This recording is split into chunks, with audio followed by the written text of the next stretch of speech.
लक्षात घ्या, जे बाळ 6 महिन्यापेक्षा लहान आहे अशा बाळाला तुम्हाला कोणत्याही प्रकारचं सनस्क्रीन वापरण्याची गरज नाही किंवा ते वापरू सुद्धा नाही.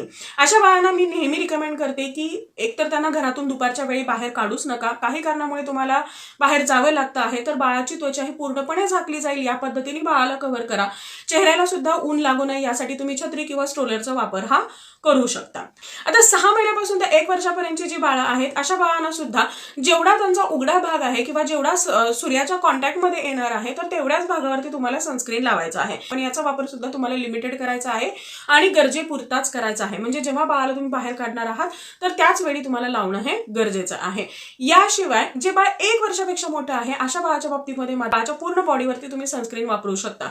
फक्त हे निवडत असताना मात्र तुम्हाला काही गोष्टींची काळजी घेणं गरजेचं आहे. सनस्क्रीन हे तुम्हाला असं निवडायचं आहे ज्याची SPF व्हॅल्यू हे 30 पेक्षा जास्त असायला हवे. हे टॉक्सिक नसायला हवं, फ्रॅग्रन्स फ्री असायला हवं आणि वॉटर रेझिस्टंट असायला हवं.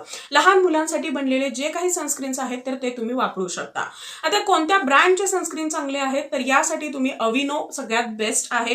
त्याबरोबर तुम्ही ममा अर्थ सुद्धा वापरू शकता. मी स्वतः ममा अर्थ वापरते आहे आणि त्याचा बेस्ट रिझल्ट आहे. बोट किंवा फिक्स डर्मा यासारख्या ब्रँडचे सुद्धा हे जे काही सनस्क्रीन्स आहेत हे निवडू शकता. फक्त वर सांगितलेल्या ज्या व्हॅल्यूज आहेत त्या तुम्हाला एकदा तरीही कन्फर्म करून घ्यायच्या आहेत आणि त्यानंतरच सेफली लहान मुलांसाठी सनस्क्रीन वापरणं गरजेचं आहे.